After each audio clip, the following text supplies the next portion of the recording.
Good morning. Morning, everyone. Can I ask all of you to please settle down? Can I ask you to please settle down, if it's okay? We'll start.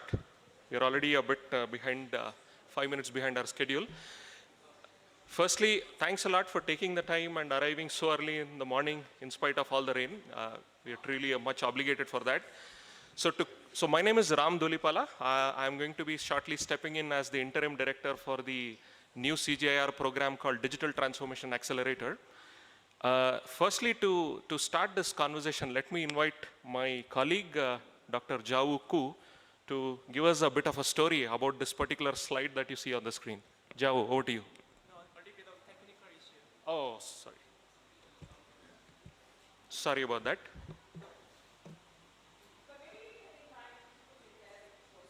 Is that here or there? Who's coming here?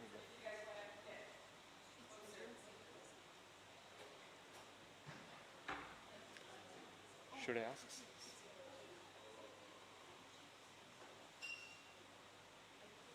Okay, so while we are fixing Recording in progress. Okay. Good, I think. Yeah, sure.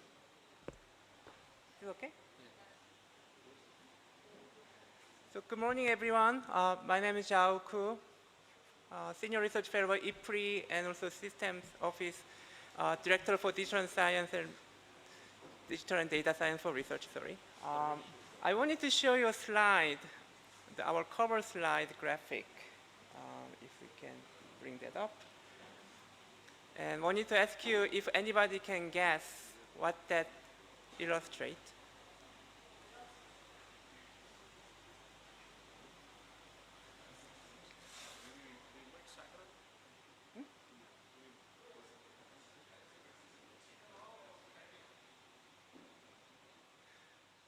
Okay, the story, yeah, you might have seen just the green background. The story is that about 20 years ago, NASA released something global, a global data set called SRTM.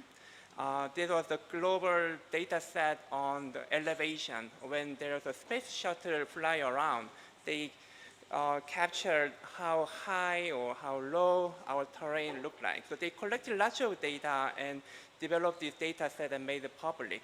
But when CGIAR scientists look at that, actually the data set didn't look right. So there are a lot of holes, it missed some the important geography. So our scientists got together and we filled those gaps and we updated that data and that became something called CGIAR CSI SRTM version 4 data set. I think it came out first time 2004, and it got so popular. It's being one of the most popular data set ever in geospatial world.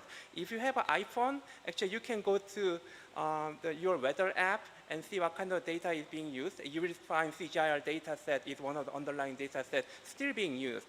So this just kind of illustrates how the global public goods that we are generating not only impact our research, but also it should impact globally. It became kind of foundation of many of the things you see in the digital world. So I just wanted to make the point.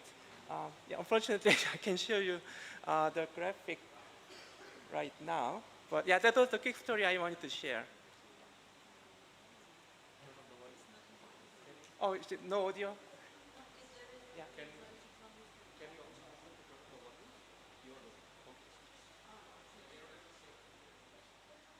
Okay, so I hear the audio was not clear. So yeah, we might have to reset. Okay, now something is coming up. Something's coming up? Okay. So can you put that in presentation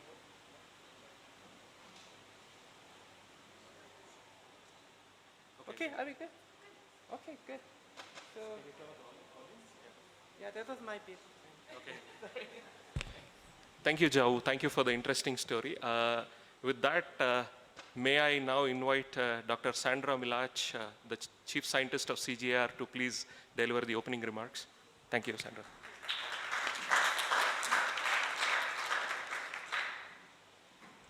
Good morning. Hey, how are you guys doing? I hope you're enjoying this. Is such a great opportunity to get to know the science, the portfolio, and so many things happening this week, but very, very exciting research and things. And one common thing that if you go and participate in the side events or even in the program sections of the portfolio, there's several that are going some in parallel and some in different days. You hear in all of them a common theme. And the theme is evidence, data-driven science. That's a common theme in all sections. So data is such an important part of how we deliver science. I mean, we make a science with data, you make decisions with data, such an important part of it. And I think one of the things that we, as Ram mentioned, as a global goods or as a non-for-profit organization with all the partners around who work with us, I mean, we have a duty to how we come and we share data, how we set the tone for the global guidelines for how we actually gonna deal with AI. There's so many important topics that we need to be, as a community, in the forefront of it, and we need to be leading that. I would say that data is probably the largest asset that we have as an organization in CGIAR. But there is one thing that I think we have a real good opportunity, and this accelerator is going to play a very important role into it, which is how we actually connect this data across different areas in the program. That's why it's an accelerator and why it's going to touch every single program. How we actually bring this data together, how we connect that. And we have some plans to do that. One of the things we are thinking about is, so we are calling the city map. I'm going to just share that if you guys allow me. And the idea is, imagine a new city, bare ground, and you're going to build the city from scratch. And we know that, so you can design the city, where the power plants are going to be, where the highways are going to be. You can really design well so that when you build it, you know how this connects, So the idea for us, just translating into data, is to sort of, this year, we're going to put quite focus in CGIAR to design this, what we call the city map. So basically, what is the infrastructure we need? What are the pipelines we need? And some of them already exist. We have been doing this for many years. We'll build upon the things that we have already done, and you're going to hear a lot of those things today. But we want to be able to bring and to put that infrastructure, the cloud infrastructure that we need to do it for CG as a whole. Doesn't matter which species you are, you can use the same cloud infrastructure. I can guarantee you that, because I work in the private sector with that, and we were able to solve for many different species. You can actually have sort of the pipelines, the breeding pipelines, how you analyze the phenotyping pipelines, how you actually process image information, how we do, which type of repositories do we need. So that is the idea for us. We're going to first plan for what we call the city map. And then we're going to start, of course, we already have some foundation pieces of that. We'll hopefully plug into it. But then we will, and we'll do this with the centers, of course. The centers are going to be, and partners are going to be critical in helping us to design this. We involve all the critical people across the programs and the centers to do it. But then once you do that, then when a center comes and they want to put their own building, they just plug in the pipeline. The infrastructure is all that for them. That's sort of the vision we have, and that's sort of the path that the accelerator is getting to, how we actually go and build this in a way that we can bring it together. Because the power of digital is by bringing the information together. When we can start looking different angles that we work in, not only in CGIAR, but across partners as well, by bringing it together, we make it much more powerful. We can really connect. Then we can create digital twins, and we can create all those things because we have all those things that connect. And then we can compare to the things that are real with the simulations platform simulations that we need to do it. But anyway, so this is a little bit of the vision we want to do it, and the accelerator is going to touch every single piece of it, and every single piece of the program. That's why it's an accelerator. It cuts across all the programs and all the science programs. That's why this is a big mission that these guys have in front of them, with partners that are sitting here who are like supporting us to do this. But we need to do this. When we do this, and all the things that we are already starting to develop with AI, with the accelerators, and UAE is here, like all those things that we are starting to do, to test, to develop, then it will be much easier for us to plug into the city and make it much more powerful. Because if the data is not there, is not organized, it does not make sense, it's going to be much harder for us to do it. But with that, of course, there'll come policies that we need to have to make sure that we think about the privacy of this data, how we share this data, how we go about this. So all these things are in our minds. We are looking into this holistically, and we want to really bring this together to be the powerful asset that we can use to solve these global problems that are so urgent in front of us. That's what I have to say. I hope you have a great section. I'm going to stay as much as I can. I do have another section I need to close in parallel, but this is going to be fun, I'm sure, and I hope you have fun as well in this section. Thank you guys for all the work.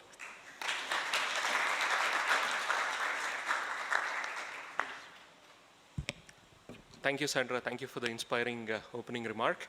So without much ado, let me just go into the next slide. What are we doing now? Yeah, okay. Yes, now let me pass it on to Lena to do a quick Menti. Over to you, Lena. Hello, good morning, everyone. How are you guys feeling today? Yeah, look at you. You all know what's the brief. Like, yes, please scan the barcode.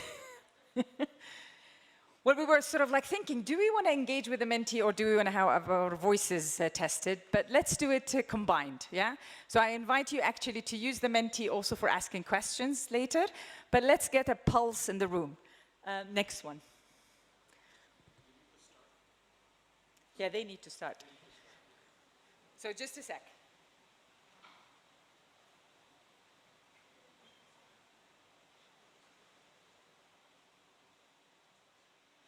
And maybe for the ones that want to be accelerated, we do have the pins to share. So make sure to reach out to us and ask us for the acceleration pin. Okay. We're gonna put the slide again, and then it will have the barcode and the number. Just a sec.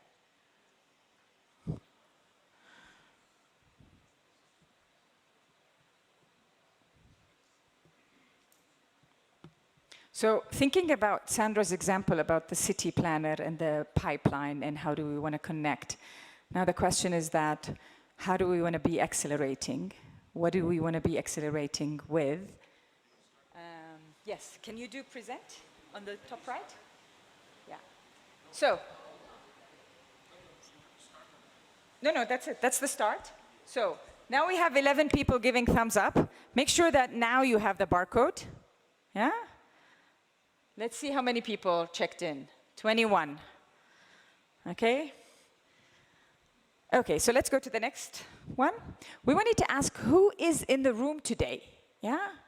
We're very curious to see the voices so that we can also understand what type of questions you would be addressing us.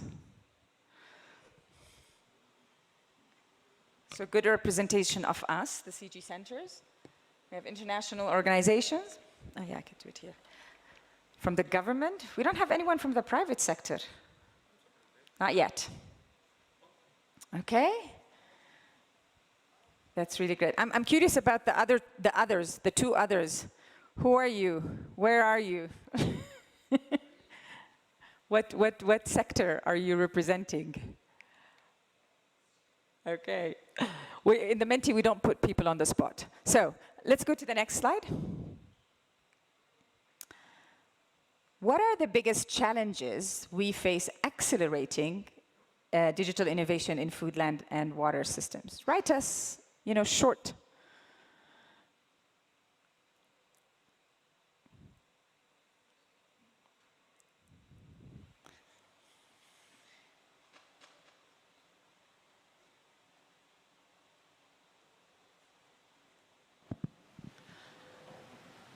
Yeah, we are in silos. The access to data, the outreach. How do we adopt those digital innovation? The digital divide. Yeah, it's all about the fragmented data, the silent data. Obviously, funding helps. The misaligned priorities. How do we get that sorted? The education level of the end users. Does it mean that we need to be educating them, or how are they contributing? The collaboration, the access to the high-resolution satellite image data. Okay, maybe you want to scroll down a bit. Capacity building. Okay, so we're moving on. Now, it's all about actually the investment that each one of us wants to bring. So think about an investor today, and you have this 100-point that you want to give to those challenges that we're now going to be facing.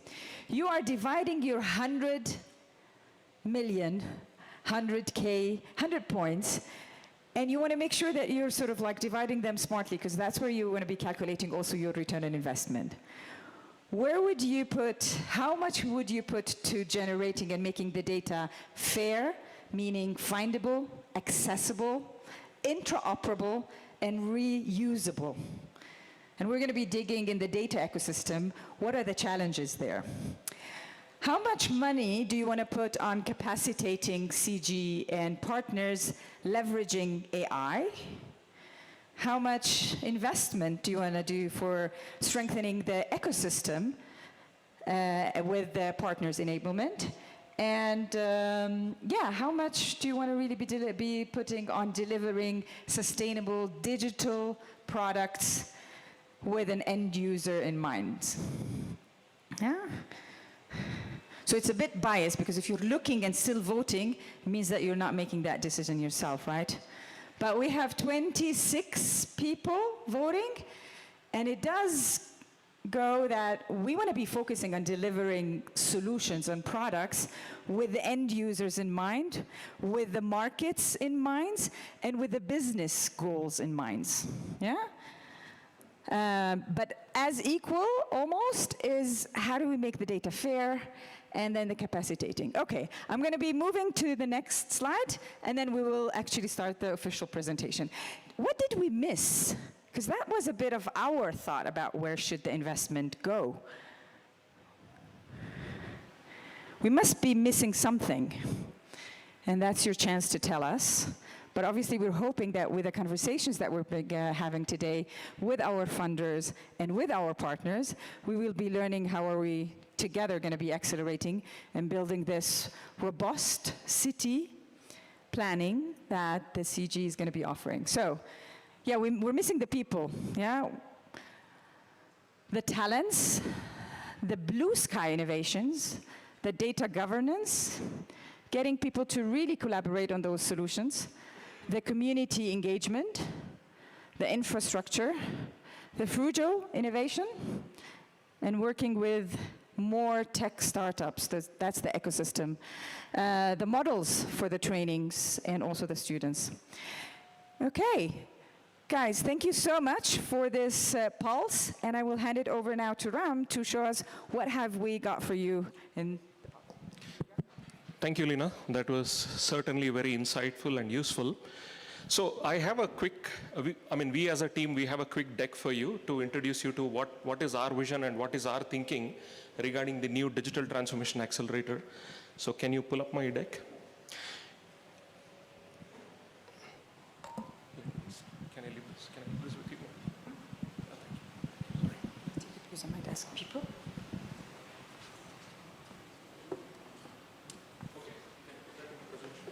Okay, we just thought because we are the digital, because we have the digital. That's okay. Okay, we thought we'll start with a story. You know, our stories are a lot more engaging. So we'll start with a story. You know, let's do some time travel. Imagine we are all in 2032. You know, probably 7 or 8 years from now, 2 years after the Digital Transformation Accelerator sort of has finished its first phase. So this is a farmer. Somewhere in Kenya, not very far from Nairobi. And it's in all likelihood, you know, it'll be a time when smartphones will be incredibly cheap. So this woman farmer has a smartphone. Mobile technologies, mobile data is getting cheaper by the day, so in all probability she'll have access to unlimited amount of mobile data, so on and so forth.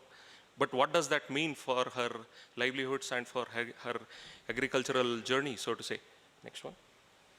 So first and foremost, there is a good chance that she will have access to improved seeds or cattle or fish breeds. Next. She'll also have access to quality inputs. She'll also have access to market intelligence and be able to access the markets. She'll be able to foresee that what's going to be in demand the next season, and potentially will have the opportunity to adjust her farming so that she's able to capitalize on the market intelligence. Next one, please. Next one. Okay. And then in all probability, she also is able to access credit and insurance products. More importantly, she will have access to climate, weather, and crop-specific advisories, not generic extension content. And last but not the least, she will have access to on-demand extension. Whenever she feels that she needs some upskilling, she will have access to those tools using which she can improve her know-how, and she'll be able to access trainings on new technologies and good agricultural practices, right? And she uses all these newfound capabilities, newfound resources, and uses that skills to generate higher yield, which translates into more income, and more importantly, she is also able to manage the risk that she'll carry connected to all her agricultural activities. Next one. But then, is that journey given?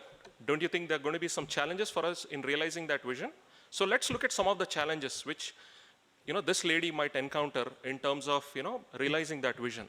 First and foremost, we all agree that technology development in agriculture is a challenging job. Take a simple example. Development of new seed varieties is a very slow and expensive process, right? And things like new package of practices or agronomy, at least seed, it's pretty much your technology is encapsulated in a physical seed. So you transfer the seed, the technology is transferred. Things like package of practices or agronomy, this is something that needs to be trained on, right? So transfer of tech in a fit for purpose form that fits the social and contextual factors of the women farmer is a serious challenge that is intrinsic to agriculture. Second, we do have extension, but we all agree that extension is expensive and not demand driven. And mostly, a lot of extension is largely static, and we really haven't gone to a phase where extension is very dynamic and is able to offer that personalized advisory to the women farmer that we want to cater to. Data. Data is again a very expensive thing to collect. And let's not forget, having good quality data is equally important for our research, and it's also equally important for value chains, because if you want quality input provision to these women farmers or to any farmer in general, you also need to be able to collect a lot of data from the field, right? So these are some traditional challenges that are very intrinsic to agriculture. As if that were not enough, agriculture and food systems today is also facing some new challenges, things like climate change, resource constraints, as well as changing consumer preferences, right? So before we help that women farmer realize the vision that we have painted for ourselves in 2032, these are some of the big challenges that we will hit along the way, right? Now that is where the opportunity is. Can you go to the next one? So technologies like artificial intelligence, machine learning, and large language models today offer an incredible opportunity for us to address some of these big challenges and still help the women farmer realize the vision that we have painted for ourselves. Or you can keep going, yeah.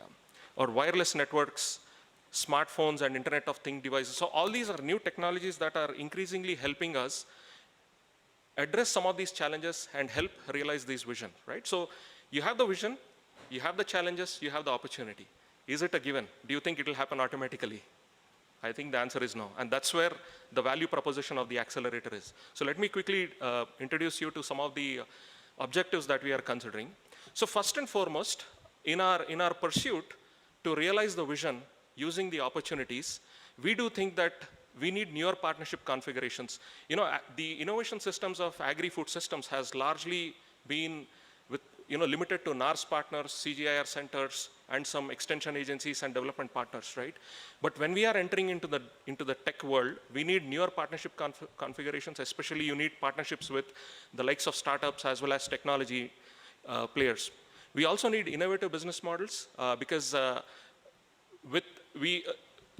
lot of startups, we all agree that are still trying to figure out their sustainability model. So that is where there is a need for a lot of innovation, especially in business models.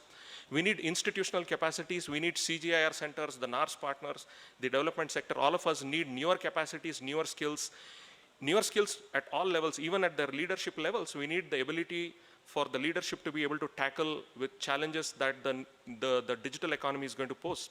We need a lot of institutional innovations. You all will agree, as the economies are digitalizing, there are newer organizational forms that are coming into the picture, right? So there is a lot of institutional innovation that's also needed. Last but not the least, we need a lot of infrastructure, because fundamentally digital innovation can be powered only through some serious hardware and serious IT capabilities. So all these objectives, as part of the accelerator, we are addressing in an area of work called enabling environment, where we would like to look at all these enabling factors that can drive a lot of digital transformation across the agri-food systems. Second, as you are entering into the digital world, it's not just enough for you to be up to date with the latest technology. You also need capabilities to be able to look at 5 or 6 years ahead of the curve, right? As you are sort of taming the newer technologies today, the seeds of the next big technology frontier are getting sown somewhere else. So this is also a new capability that we think the agri-food system needs. So this is what we are calling as digital futures. This is where we as an accelerator hope to do a lot of horizon scanning around the emerging technology trends. We'd also like to do some technology pilots with these emerging technology frontiers, and more importantly, build the evidence as well as create that strategy papers so that the leadership in agri-food system has some resource to tap into to actually guide the transition of agri-food systems. Can you move to the next one? Okay. So we propose to work on enabling environment. We propose to also create a muscle using which we are able to do some digital futures. But more importantly, digital innovation is all about creating the apps, the cool apps, and all the interventions you see, right? So this is where some of the aspects that we wish to work on new solution architectures, right? Let's not forget, in agriculture research, we generate a lot of high-end upstream science and research data. Do you agree that I'm sure all of you agree that it's not easy to translate all that high-end science and research data into fit-for-purpose digital interventions for the farmers, right? So we also need new solution architectures using which we are able to translate all that upstream science into something that is more accessible and useful to farmers. We also hope to create new platforms and decision support tools, AI and ML models, and also create human-centered and inclusive design principles. These are sort of the guardrails around creating new digital innovations. So this is going to be what we are calling as Action Lab, our second area of work. Last but not the least, the cornerstone of all this innovation is actually data.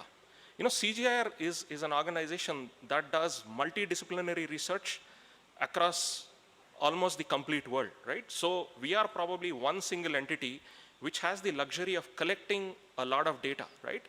So we also need a lot of data innovations so that we are able to use newer tools to collect a lot of new data, test out new data collection tools. Once we have the data, also ability to actually manage that data. And more importantly, we just don't collect the data. We ensure that the data that we collected is fair and AI ready. Because what we collect might be useful for our science, but we also acknowledge the fact that there are innovators who can use that data, create a lot more innovations out of it, a lot of AI-enabled innovations. We need a lot of metadata around it, and more importantly, we also need policy innovations across all the centers, across all our partners, because end of the day, data, as Sandra mentioned, is an asset. It needs to be managed well, and it needs to be governed well, and it also needs to be made available to the innovators who can create more innovations out of it, right? So that is my quick introduction to, we started with a story, the vision, and how the design sort of feeds into that particular vision. I hope you found this useful. Now what I'd like to do is, all these areas of work is more for our internal management, right? You might come to me and ask, like, Ram, what does that mean to me, right? So what we have done is, we are working on the concept of flagship products. So rather than speak as areas of work, we want to tell you about the products that we are going to create that encapsulate some of the objectives that we have listed across each of the areas of work. So to do that, what I'll do is I'll first invite my colleague Andrea, who will speak about some flagship products that you can all hope to use through the data ecosystem. Over to you, Andrea. Thank you, Ram. Good morning, everyone. Welcome, the ones that are entering. So as Ram was saying, we're going to present 5 main flagships that we have thought need to be completed in order to kick off all these ambitions that we have. So the first one is data collaborative. Data collaborative, can you go to the next slide, please? So the data collaborative is basically the vehicle through which we are planning to do the data governance. I saw in the Menti that we had before this that some of you actually noted that we had not talked about data governance. So data collaborative is that flagship where we're expecting a CGIAR-wide data committee, well represented, driving aligned decisions on fair and AI-ready data. So we've been working on this for a while. Many of you know we've been doing things. We have a lot of tools. We have a lot of experience on building things. We even have very good examples of reference architectures, and Zhao is going to talk about one of those. But we still are not aligned in terms of how to move forward as CGIAR. So the data collaborative it's required because we can still agree that we are all working in silos. CGIAR is still very siloed in terms of data, and in that sense, we need it. How are we going to think? How are we thinking this? Is through a data collaborative, which means a collaborative structure where we're going to have representatives from DGs, centers of the DGs, IT units, science programs, and even other representatives from other centers in order to have enough insights. And the way that we're thinking to do this is in-person meetings, going to the centers, trying to understand what the reality of the center is, but also trying to have what we're calling the decision-making retreats, let's say, because we know that our, let's call them milestones decisions, where we actually need all of us in the room and make sure that we are aligned in terms of how are we going to move forward. How are we going to move forward in terms of are we sharing or not? How far are we sharing? Are we agreeing with this standard or not? Are we agreeing with these tools, or which are the tools that we're going to work? Or how are we going to interoperate between the tools that we like? That's also feasible. So we're open to collaborate, to really collaborate, and actually understand how do we move forward in terms of the governance. We're thinking of a very open governance structure. We're thinking of a very transparent decision process. And we're also thinking of a very agile process. Because, as Sandra was mentioning, we really need to have these agreements in terms of what the city map is by the end of the year. So we need to be agile. We need to be smart enough and inclusive enough to make sure that all the voices are heard, all the efforts are included, all the work that we have done in more than 10 years are there, are considered, and are voted. So that's the first one. I'm going to give the word to Zhao for the next two. Thank you.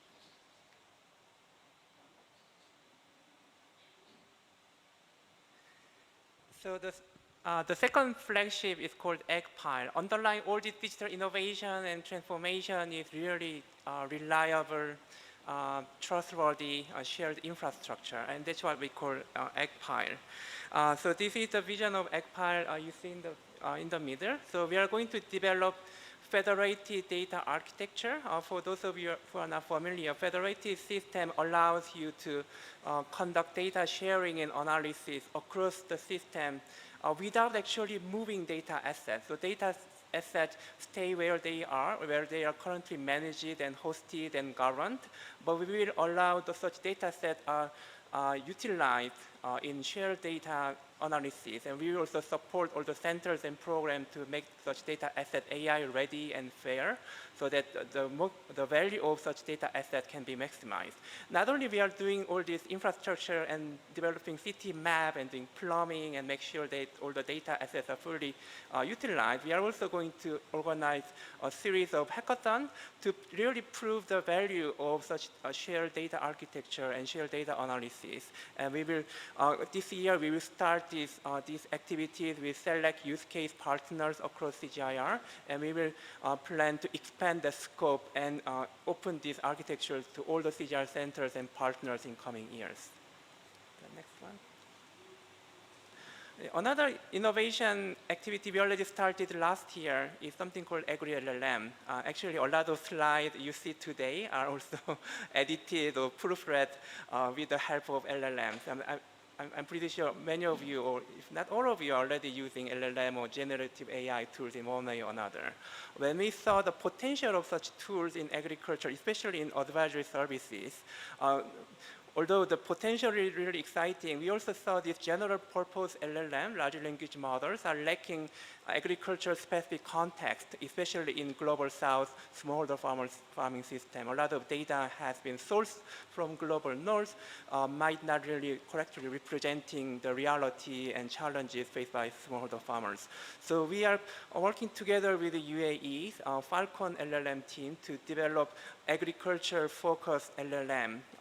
This is just the, I think, in our understanding, the world's first initiative just focusing on agriculture. We are working together with not only all the CGIAR centers and partners, but also together with World Bank, FAO, and other global organizations to really bring such data and knowledge together. And we are also developing benchmarking data set, evaluation framework. We will continue building this as a global public good that can really contribute to the agricultural R&D globally.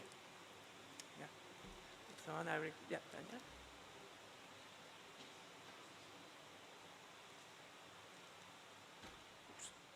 So good morning, everyone. So I'm Daniel Jimenez, and together with Maria Angel Garcia, I co-lead one of the areas of work, the area of work of digital futures.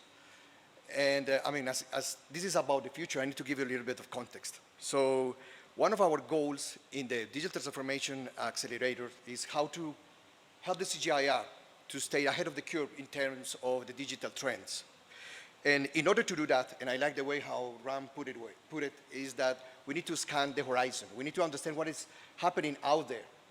And also to foster critical thinking to identify what are the strategic opportunities for the CGIAR. And that can lead us to concrete activities like the development of pilots of frontier digital technologies. And one of those, or a great example of that, is a digital twin. So why a digital twin? Because often decision makers in agriculture, they don't have real-time data insights that are needed to manage risks and that are related to climate and market uncertainties. And how? Well, this is something that we've been working already with some science programs, but that we need, that's one of our goals in the Digital Transformation Accelerator, how to work together with the different science programs. Is everything good? And then what is because we will support dynamic simulation of monitoring of the way how Sandra was saying, like how to simulate, because the digital twin is about that, right? It's about how to have a virtual representation of a system, of a food, land, and water system to make more, to enable the decision making in a more timely and accurate way. So this is a clear example of how is the Digital Transformation Accelerator bringing like a new trend, a new digital frontier technology that can be adapted then to the needs of the different science programs.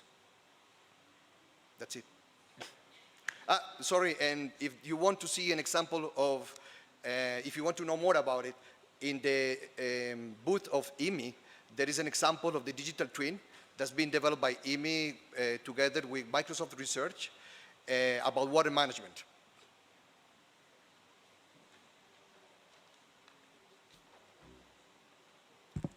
Good morning, everyone. So my name is Leroy Monzia. I'm going to talk about the AI Hub. So the food, land, and water systems are facing diverse challenges, right? From climate change to population growth.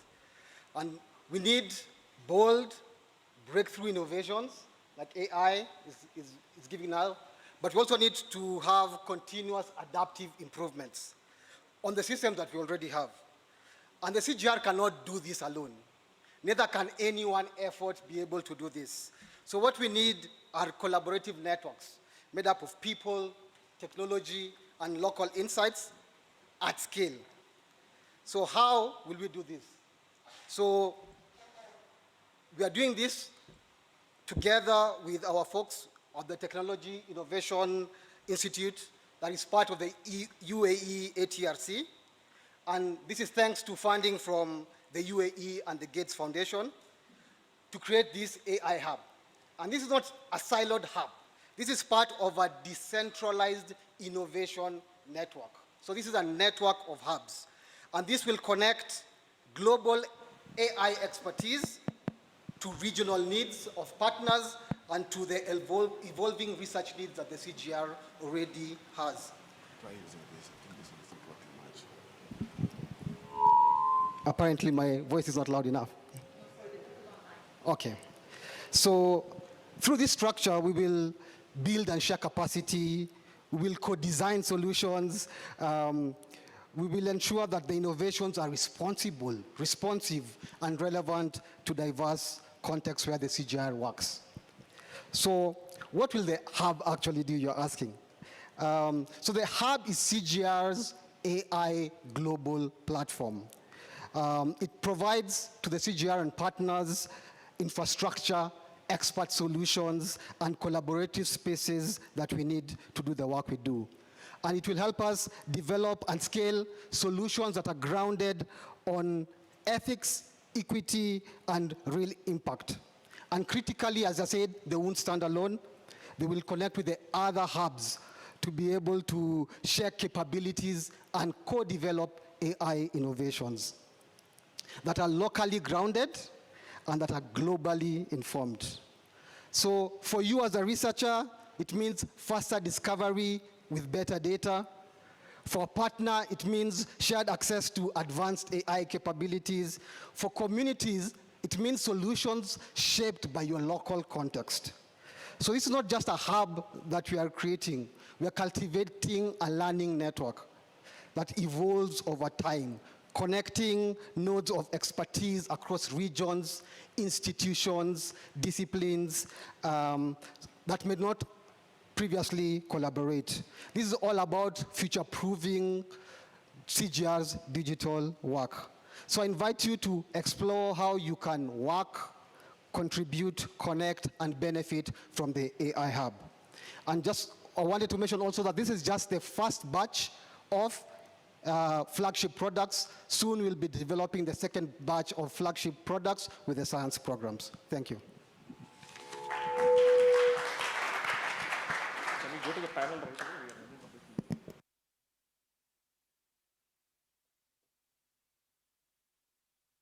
That was a quick peek into the accelerator design and some of the products and stuff that you can expect from us over the course of the next 5 years. And it's it's the city map that we are trying to draw, Sandra, as you kind of put it, yeah. Okay, so we have no time for Q&A, unfortunately, though we had budgeted for it. So what we'll do is, why don't you keep your questions going on in the Menti, and we'll immediately start the next part of the discussion. So may I now invite my colleague Jacob Van Etten to moderate a very interesting panel called Agricultural Extension in the Age of Digital Networks and Digital Public Infrastructure. And may I also invite Kirti Pandey from OpenAgriNet, Sheena from Kuza, I know Jacqueline from Digital Green, I think Nerea was not able to make it, and Salim, our good friend from Kalro, please come here. So we'll have the panel here.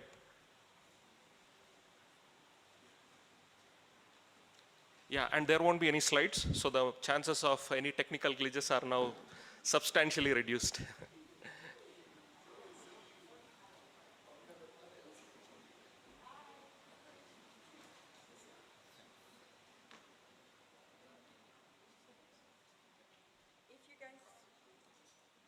Guys, if you want to be actually asking the questions on the Menti, so you can use the same link. The Menti is now open for asking questions. And I hope that you haven't checked out of it, so you can just resume from where you were.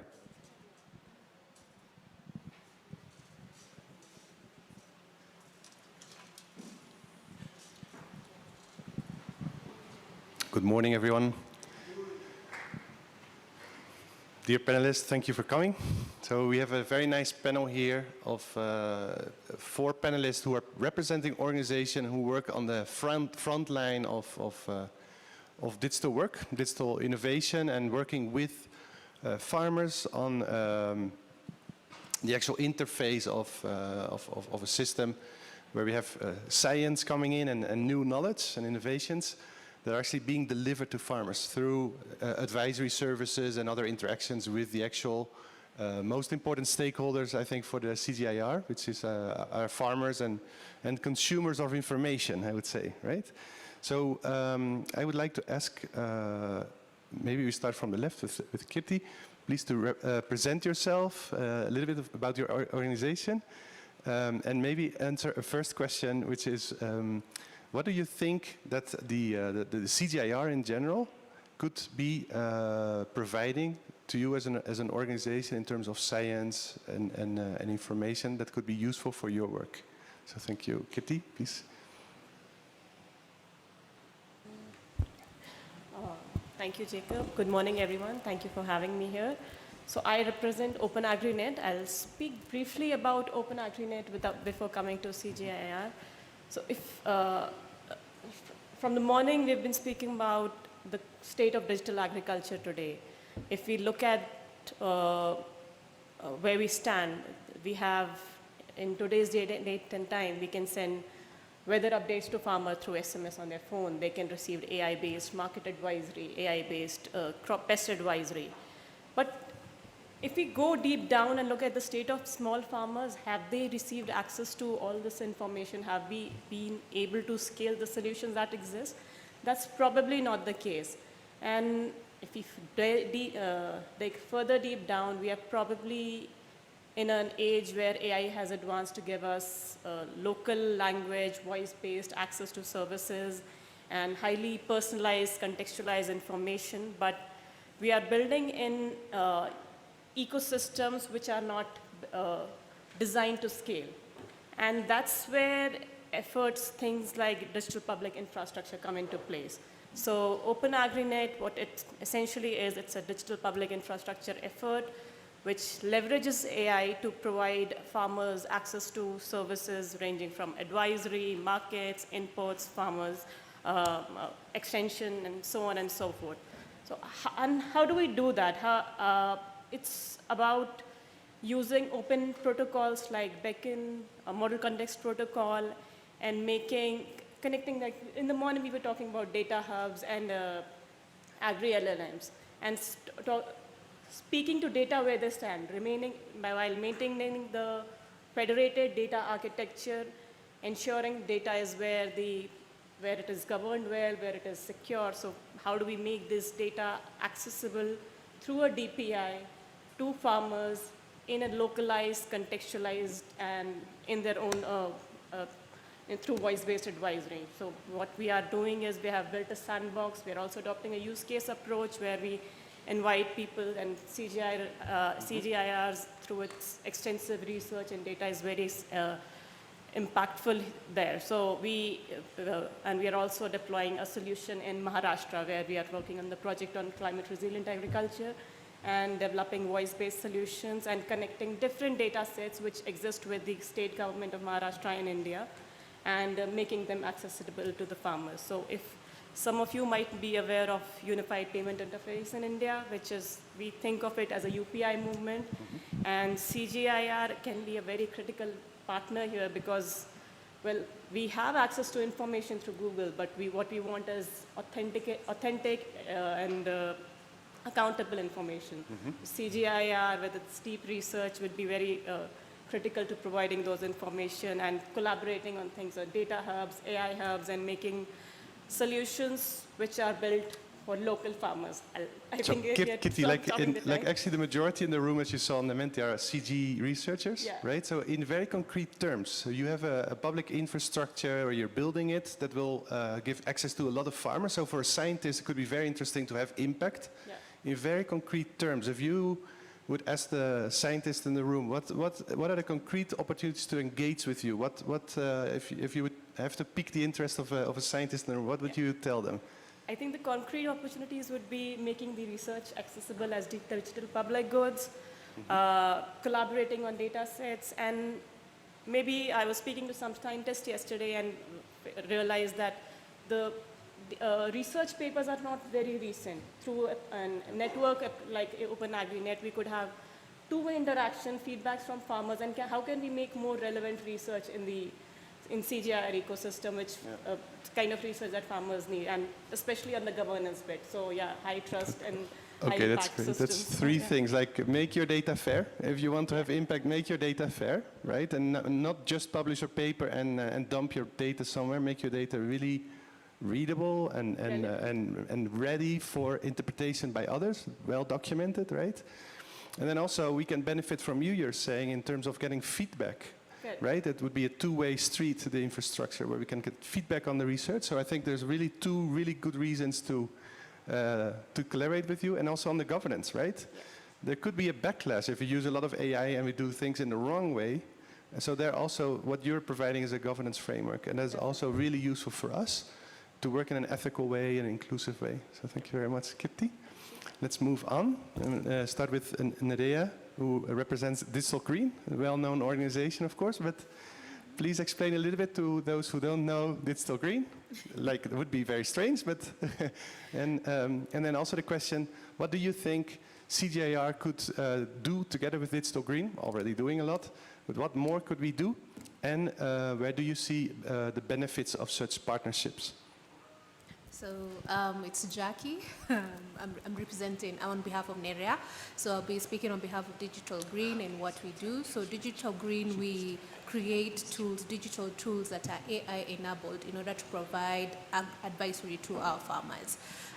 We have been, we are currently in 4 regions, that is India, Kenya, Nigeria, and Ethiopia. So what we have done with CGIAR before is in Ethiopia we've collaborated to provide site-specific fertilizer recommendation, and this has resulted in an increase of 38% among, in productivity among wheat farmers in one season. And with this, it showed that it was evidence enough to show that whenever we have contextualized and very specific advisory, we are able to help farmers increase their productivity. What would we want more? Definitely, as I've seen all the new, the 5 things that they're working on, we would like the access to data, of course, because that is one of the things that is quite important for us.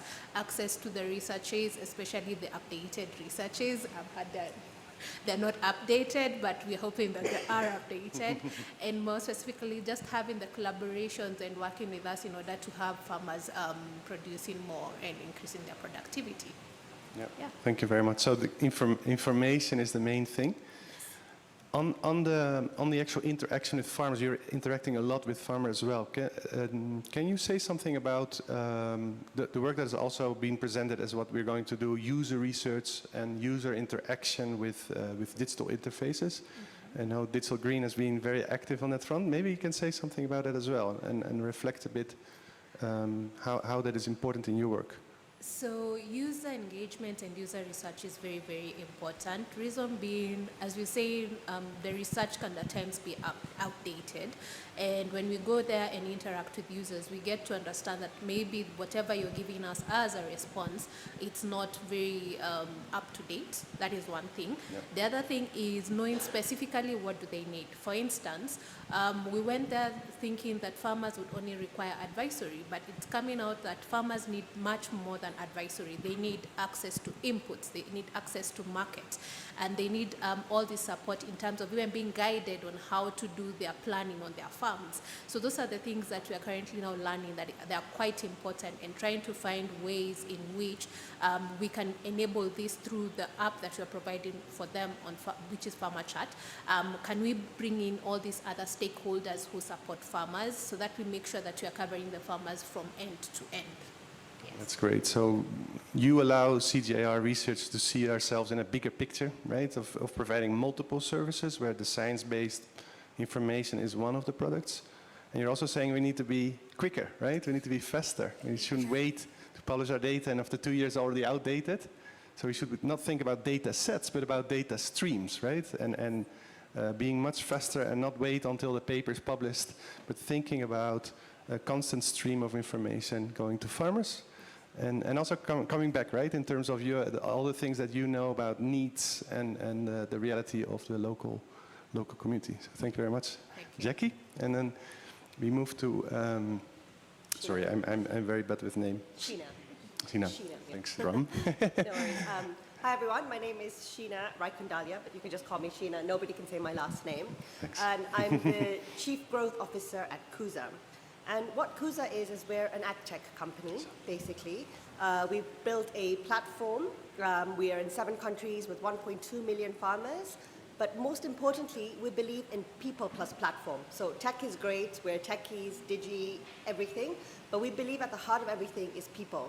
So what our model is we've trained young people, rural youth, especially in Africa. We have a lot of young people, right?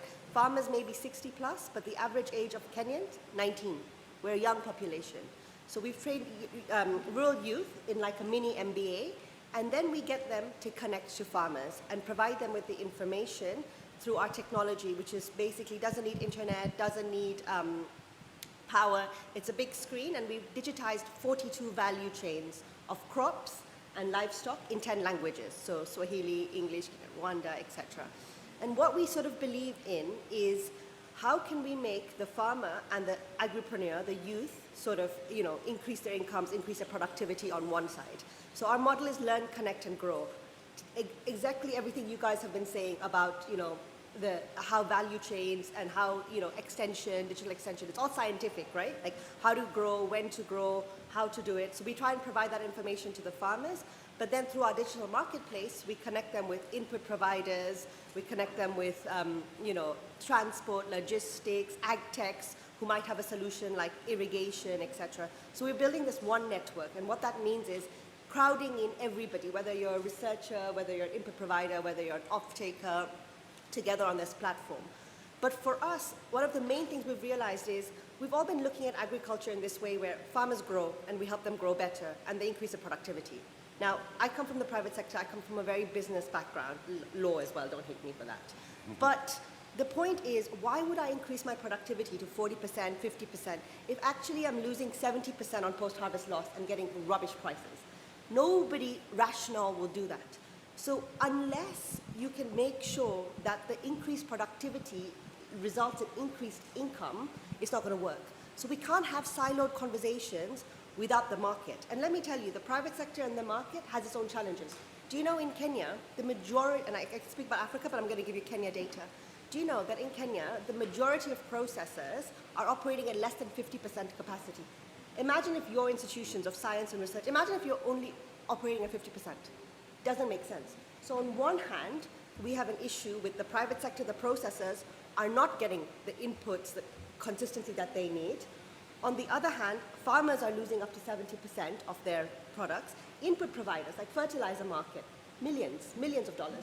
And it's all done through paper trails. They don't know who's using what. So there's a huge information asymmetry gap. And I keep saying this in Africa, we don't have a food problem.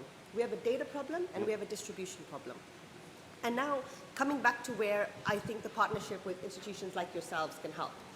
So I am an ex-lawyer, MBA, ag tech, you name it, right? And I get confused by everything that I read, like this climate smart, this research, this whatever. How is a farmer supposed to know what to do and what not to do, right? And how do we make sure that the farmer really gets it on their context? Soil changes in 5 kilometers, 10 kilometers. What makes sense here might not make sense there. What makes sense for one value chain might not. So I think going back to the same point, what I would number one love is, and that's one of the things that we do, we take all your science complex, we've partnered with Calro, a lot of the CG institutes, ILRI, and we've taken your content and being techies, we've turned it into 3-minute TikTok videos, right? We've seen attention span of people have really, really reduced. So we're saying, can we take all the really cool science-based stuff, but translate it in a way that somebody can understand it and make that choice for themselves? So for us, that's super important. So we need to keep working with you, with your new practices, etc. And then let's now not even keep them as articles, and we can actually transform them into video content. Now, everybody talks about AI and getting text messages. How many of you will learn from text messages? Personally, as scientists, how many of you can learn with text messages?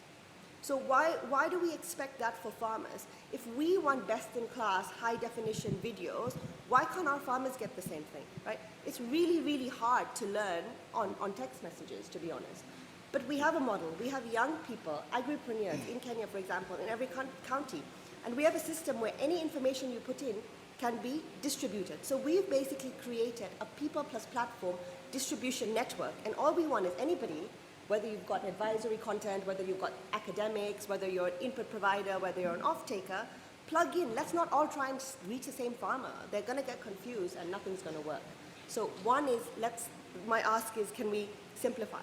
But number two, the testing and research point.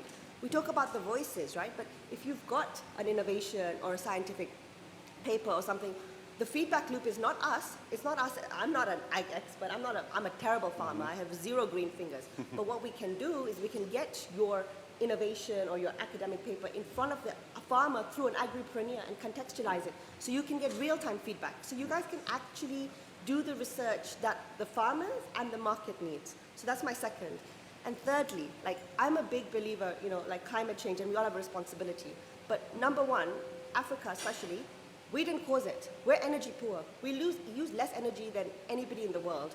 So we don't appreciate being lectured on climate change. We didn't cause it, but we are suffering the most.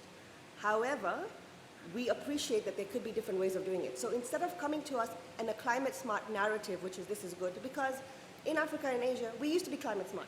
Pre-colonization, our traditional practices, crop rotation, all the things that you're talking about climate smart, that's what we used to do. We were forced to become using all of these practices, which are bad for the planet. Not through our fault, but we did it. So we need to combine traditional and tech, number one, and respect that we used to have those practices. But number two is there needs to be a business case for it. Now I'll give you one short example. We integrate good climate smart practices in all our video training. And what we found is in one of our projects with poultry farmers, we found that actually when farmers use the climate smart practices that we were talking about, they saved $100. That's huge. So you also have to frame it in a business case, right? So make it relevant that all my productivity increase, my cost efficiencies, actually makes a difference to me as a farmer, as a young person. And finally, I think if you guys as scientists could also start reimagining. Like right now we think small-scale farmers, Africa, poor mama farmer, etc. Or we think Europe and the West, large-scale farmers. But what if there's a third way? Now imagine that poor mama farmer as the landlord, and there's an agripreneur who's aggregated 10, 15 plots of land. Now you're talking scale, but in a different way, because in Africa, we're not individualistic driven, we're community driven, we're youth driven, we're tech savvy. So let's use those things and reimagine and create solutions, because if you keep doing the same things in the same way, we'll be chatting here again next year in the next 30 years. Thank you, Sheena. So you're inviting us to come to the marketplace, right? And to think about ourselves as being invited to a marketplace rather than a lecture stand like this, right? And be part of a bustling marketplace in Africa, working with farmers and offering one of the many solutions that are available, and also reframing the problem more as just a production problem, as a market problem and an economic issue, and providing fair incomes to farmers as one of the big issues. And I think we need to think as well as a CGIAR about this much more. That's my personal opinion, if I can. The hidden middle between, like, we do a lot of research on production, we do a lot of research on nutrition and healthy diets. Some of the real big questions are also in the middle, like how do we connect to this? And there, I think Kuza is a very interesting model to invite us to rethink how we approach these problems, and with very practical examples of how to do this. So thank you very much. So we go to our last speaker. So I'm bad with names. Salim, yes, from Calro. Same question, can you say something about Calro itself? Well known as well, we're here. Thank you for hosting us. And also about what CGIAR could do together with Calro to advance work on digital transformation here in Kenya. Thank you very much, Salim. Thank you. Good morning, everyone. My name is Salim Kinyimu. I'm the Director ICT at Calro. I support data and digital initiatives within the ag sector, and I also double up supporting the same from the Ministry of Agriculture.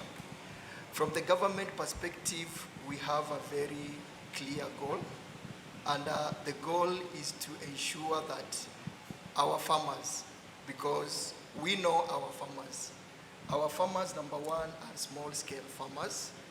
Number two, Kenyan farmers are mixed farmers.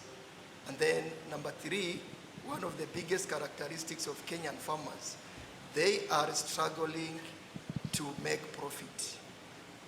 Bigger number of them are really struggling to even break even And as government, we decided that with all these characteristics, taking into consideration the small-scale nature of these farmers, most of our farmers own at least 1 acre piece of land. That's the only resource that they have. So as government, our goal is to ensure how can we increase productivity within the same parcel of land, within the same resource, and then also see how can we improve or increase profitability so that these farmers can start getting better shillings or more shillings within the same resources. So the best way to approach this is to use ICT and data-driven initiatives, both at farm level and also at policy level. So that is what we are doing. And then now, looking at it from CalRO perspective, CalRO we use ICT as a vehicle to gap whatever is, or to bridge whatever is being produced by the CalRO researchers or by the agricultural researchers, what is produced in the lab, package it into appropriate digital format, and then now avail this to these small-scale farmers in a more of real-time manner, in a more of accuracy manner. And here we need ICT emerging technologies like AI, machine learning, data engineering, and other emerging technology to ensure that we can consider all the dynamism within the farming ecosystem, and then now we are able to scale this to all the millions and millions of small-scale farmers. So coming to see what CGIAR can do to support CalRO in terms of delivering this digital initiative and creating better impact at a scale. Number one, CalRO has already made some quite good initiative in form of aggregating relevant agricultural data sets, because the goal is to ensure we move this country from substance farming towards commercial farming, and this is through precision farming. And we already have aggregated these data sets. Some could be having gaps, but we are seeing a CGIAR as a better link now to link what is already been aggregated by CalRO, linking to the global database, so that now we can be able to generate better insights, better knowledge, and also improve in terms of agricultural collaboration. As an open secret from the government perspective, another area where CGIAR can come and chip in, government is a bit too slow in identifying, recruiting, and maintaining talents in terms of these emerging disciplines, like AI engineers, data scientists, data engineers. Government might not be able to attract because of its remuneration cost, or of maintaining the cost of maintaining this engineer. But we are seeing an opportunity where CGIAR can come in through collaborative capacity building, mostly on human technical capacity.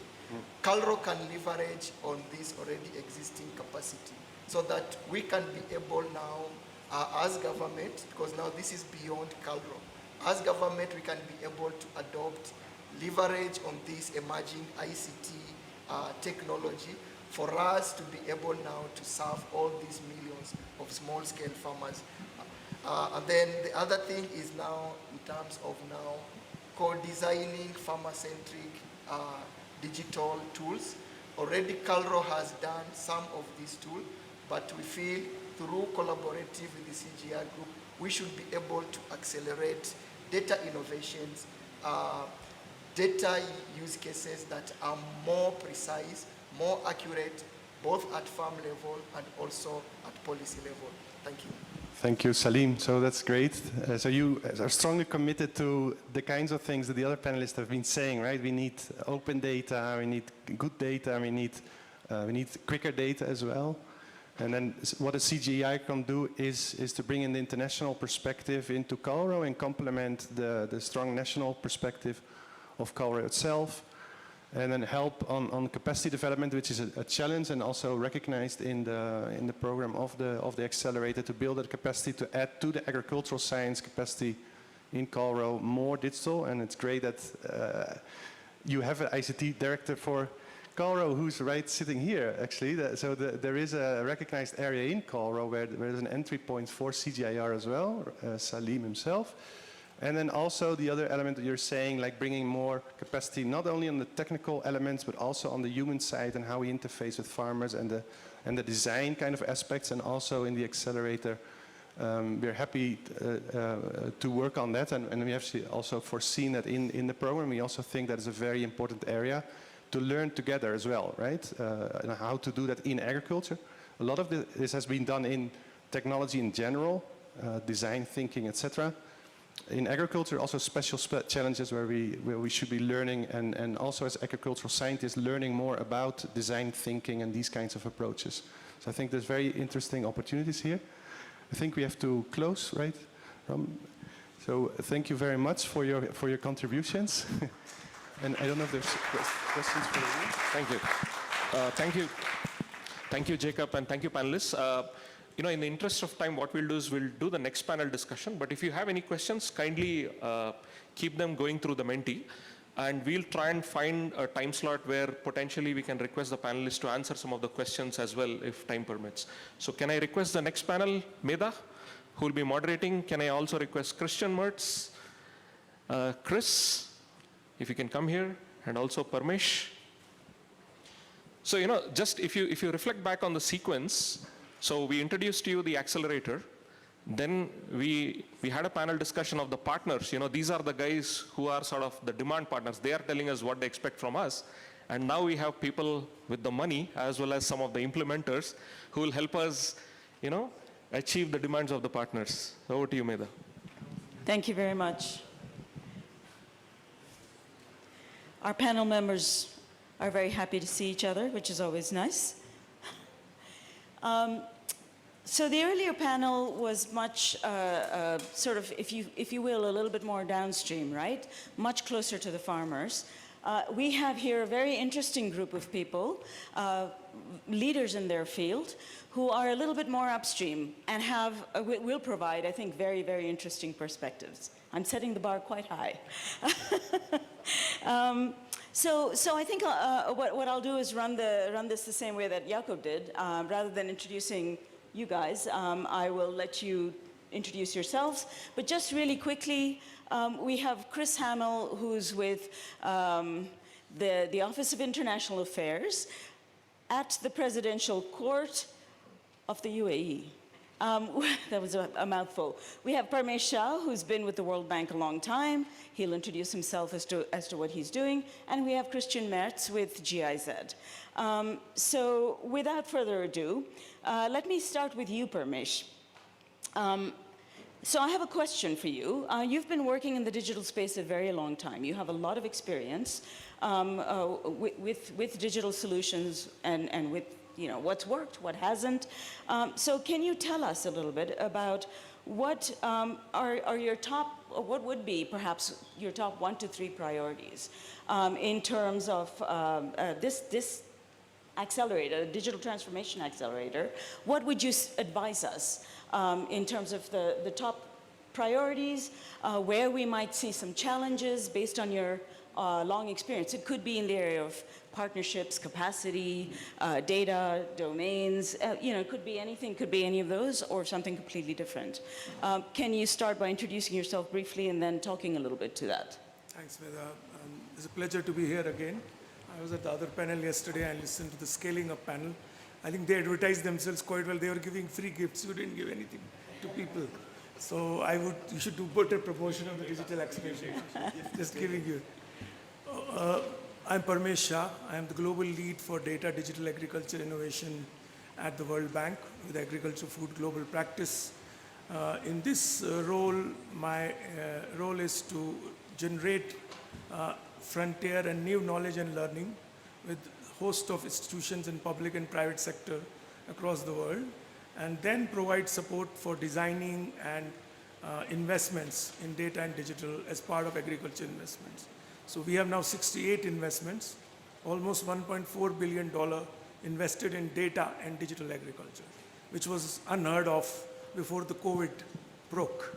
So COVID is really a disruptor where every government which was never borrowing from us for data and digital started borrowing from us.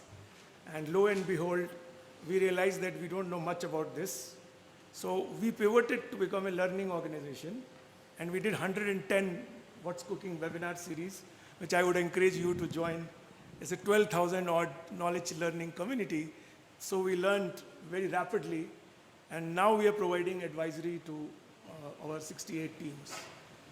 So in terms of priorities, I think there is dispersed data. Yesterday we learned about zillions of innovations, zillions of data within CGIAR. First, not talking to each other. Second, not talking to others. When we design a $300 million investment, my team always asks me, what do we learn from innovations outside? And if I have to learn from CGIAR, I have to still call the person whom I know, as opposed to having a chat bot or a bot where I could just go and borrow all that, and we could immediately use that to design an intervention. So I would consider the whole fragmented data a big opportunity because of AI to do that.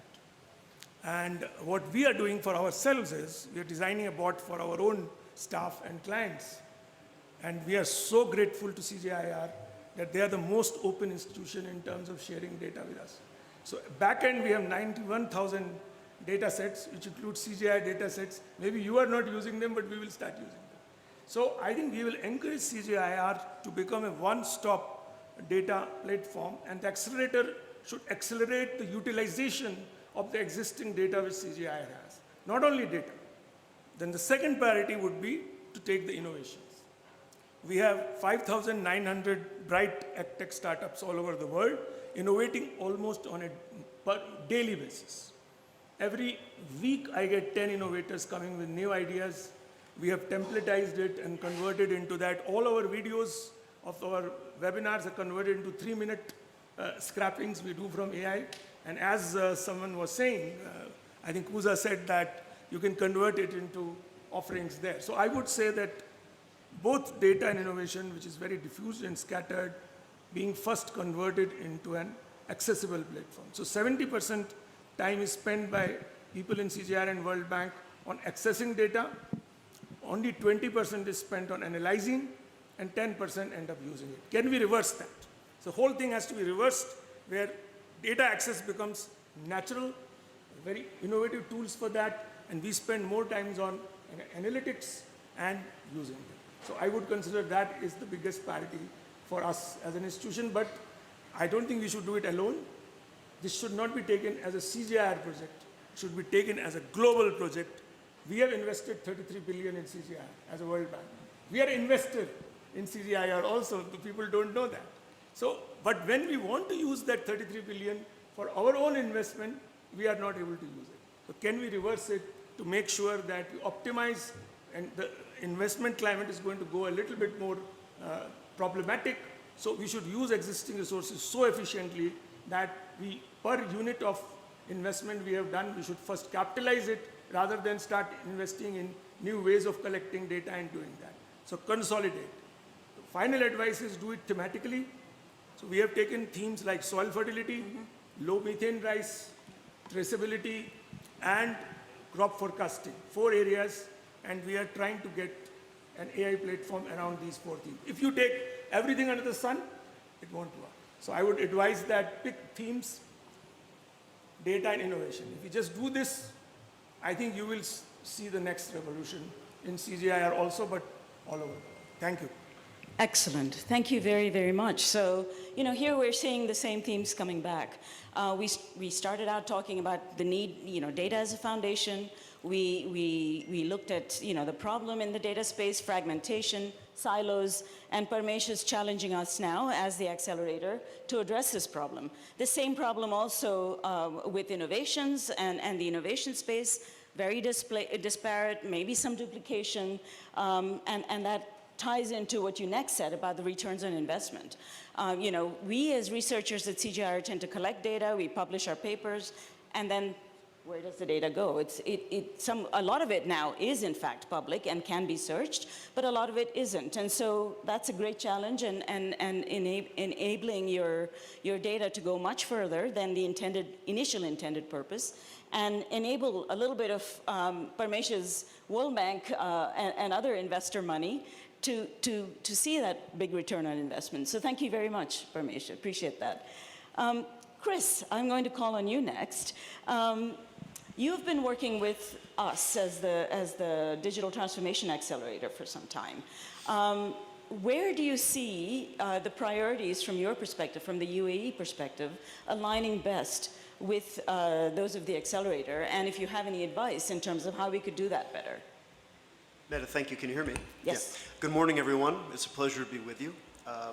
My name is Christopher Hamill, as Meta said, at the International Affairs Office, the Presidential Court of UAE, working and representing UAE along with my colleague Fatima here. First, maybe just a quick thanks to our hosts here in Nairobi for making all of this possible, to the CGIAR for organizing the Science Week, which I think might be the first of its kind, and it is tremendously successful, as evidenced by everyone here early in the morning, towards the end of the week, and here we are mobilized together. That's number one. Number two, maybe I can just lead with the headline first and then give you some context and then perhaps tell you what it means to conclude. The headline is that UAE is committed to championing this agenda on behalf of the CGIAR as well as the broader ag and research and agriculture development community. That's number one. The context is that we joined the CGIAR very recently, so we are very much the newcomer to this community. I'd like to thank all of you for welcoming us as you have. When we just made the decision to join the CGIAR System Council and to explore this new way of partnering and supporting international collaboration and agricultural research, we really looked at our own sort of development experience and comparative advantages and realized that this is the domain where UAE can really hopefully add value for this community. And this comes from a couple factors if we kind of get to the context idea. Number one, UAE is obviously and famously blessed in some ways with considerable resources. But in other domains, in particular food production, very difficult environment to grow food, very water scarce, there are a lot of challenges. And UAE could, left on its own, be very food insecure. But because of the focus from leadership on building the right policy environment and the right investments, UAE's actually moved quite high in the sort of Global Food Security Index through a concerted effort. So food security and overcoming challenges through innovation and policy are really a big part of the UAE DNA, if you will. That's on the one hand. On the other hand, AI and harnessing AI is I can't tell you how central it is to domestic policy within UAE. So we were, I think, the first country to have an AI minister as far back as 2020. We have billions of investments, more than 200 projects happening concurrently throughout government to leverage and streamline AI across all aspects of administration. So it's something that the leadership feels very strongly about, and we can see the administration responding very quickly to that. Third, if we look beyond domestic but to international cooperation and partnerships, I don't know if you've seen the news, but UAE has been quite persistent, quite interested, quite focused on building AI-based partnerships as part of its international cooperation and outreach. Recent announcements with France, with Italy, with the US, big investments in data center. So we also view a strong opportunity to grow international cooperation and partnership via AI. So that's all to say we're very excited to use this new partnership opportunity via the CGIAR, the System Council, and working with Accelerator to really pursue all of these different interests and trends and paths that we have in our own experience and bring them to this environment to create global public goods. That's really our ultimate aim. So maybe in conclusion, what does that mean concretely? We are investing in this accelerator program itself, in addition to making broad window one investments. That means we really want to channel our resources for this particular project, number one. Number two, we're proud to host the CGIAR AI Hub in Abu Dhabi, which will be opening this year, and to really use it as a nexus point, maybe to bring the community together and to make resources, compute technical resources, joint problem solving available to this community. And number three, we are open to find new ways to expand this. So we're not constrained just by, or only by thinking about the accelerator and the AI hub, but we want to be sort of product and partnership oriented. So we heard earlier about the Agra LLM, which is something that's being driven out of the new AI hub, but really it involves the entire community with our partners here on stage. So the question is, how can we build other products that cut across the entire community, that can serve the entire community, and focus on the AI hub, but not have that be the only modality for interaction. Anyway, thanks for your time. Happy to answer any questions. Thanks for having us. Thanks very much, Chris. So a key focus is AI, and driving that in a way that's for the good, with food security outcomes that are very positive. That's what I hear you say. What's very interesting is what you said about the AI minister. I don't know of anywhere else that's doing that. I don't know that much, perhaps, about other countries, but I think that's a very interesting model. I think our colleagues in France just created a position in 2024. Huh. So yeah, as I know of, there are 2 currently AI ministers in the world. Yeah, so that's really interesting. It's a model that I look forward to hearing more about with great curiosity. Thank you, Chris. Moving over to you, Christian. You've worked now, you've got a lot of experience making investments at different institutions, at Gates and at GIZ, I know of. You have experience with shaping those, what those investments might look like, working with organizations like ours as well as others. What do you see as some key strengths that this accelerator could bring into the food, land, and water space? And as well as some pitfalls based on your learnings from other investments and your long tenure with this. Yep. Could you speak a little bit about that? Yeah. Thanks. Thanks a lot, Meda, and it's a pleasure to be at this early morning panel. Now, before I provide my input, maybe a quick disclaimer about GIZ, which is often perceived as a donor, but we are actually not a donor, but a German government-owned implementing agency. And we are commissioned by a large extent by the Ministry of Economic Cooperation and Development, BMZ. Now, whatever I say today is reflecting the learnings from a program called Fair Forward, Artificial Intelligence for All, of which the so-called Agricultural Information Exchange Platform, funded by the Gates Foundation, is an integrated part of. Now, what we do is we basically use the power of generative AI to scale agricultural advisory by automating the information exchange. And basically, we're building early products that make use of language AI and conversational interfaces to provide advisory to smallholder farmers. Now, this requires a large amount of data and good quality of data. And I think now coming to the strengths or maybe some of the things to be considered for the digital accelerator, I think in terms of big data, CGIAR has an exceptional experience.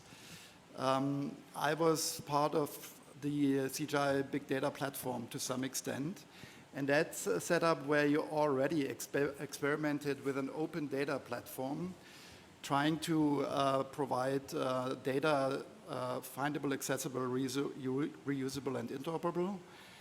And at the same time, you've had these inspired challenges. Now, this is the first good news. I think the setup that you have nicely combines data activities with innovation activities on the application level. So you can really pressure test your knowledge base, your database accordingly.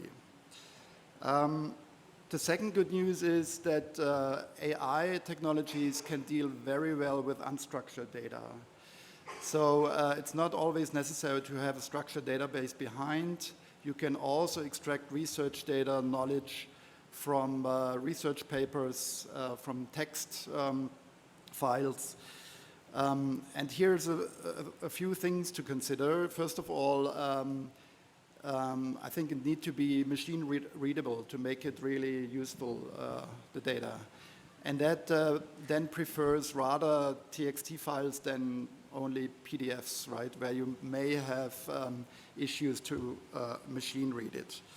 The second thing is really on the governance side, data governance. I think you should not only just put up the data on an open repository, throw it over the fence, and then magically it will be adopted. That will not work. I think issues like how you operationalize, how you hosting your data, how you license the data also is good to answer. And then for this kind of purpose, good metadata is a good idea. So providing metadata about how it has been verified, how often it has been regularly updated, makes it much easier for the solution providers to take up the data and use it. Now the last thing is then that technologies like AI allow very easily to count and monitor what kind of data sets and information is being useful and relevant. So in the AIP project, we easily can see from the questions and answers that the farmers are interacting with what are most wanted information. And CGIAR has a lot of knowledge base that is available in English only, I guess. And once you know which of the data and information is most wanted, you can start processing that data further and translate it, for instance, in local languages to make it available. Unless we have good enough large language models, then can easily handle all kinds of local languages.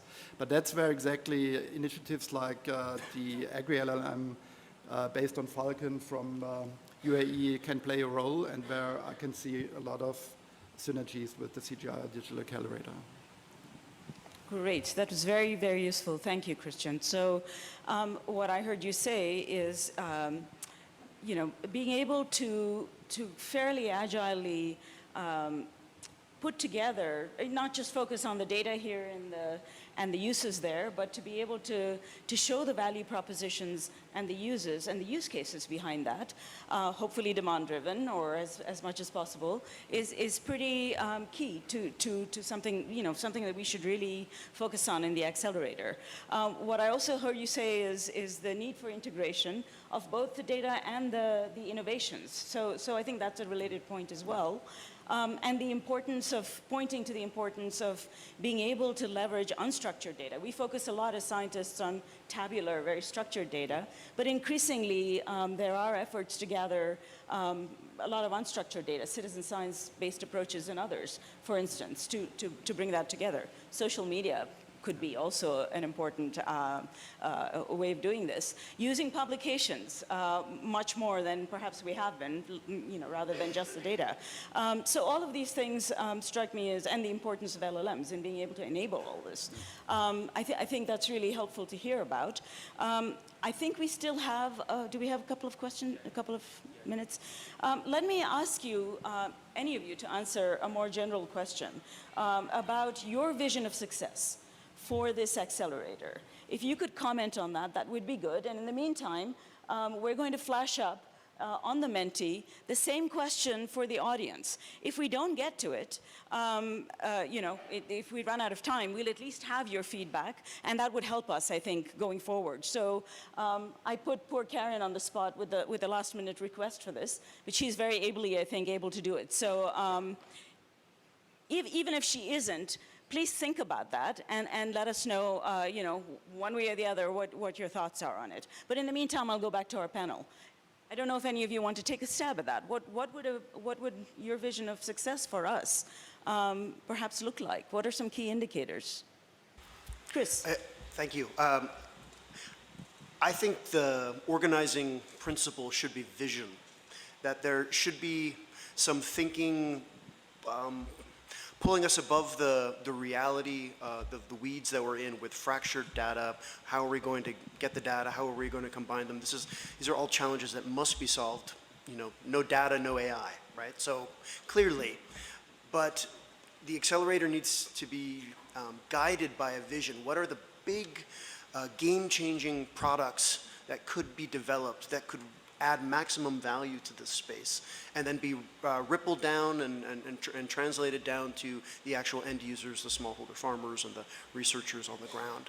I think it's a real opportunity to enter the space with that ambitious mindset, and then to organize things around it to make sure that some of those products are delivered and achieved. And I hope we take advantage of this moment that way. Thanks. Thanks, Chris. Any other thoughts? So I'm obsessed by scale. Because I think we have done proof of concepts for a very long time. CGIAR has done, we have done. So I'm talking about a $500 million farmers outreach of digital solutions. Whichever way you come, if they are not using, so we have a scorecard now. The new president has bought a corporate scorecard.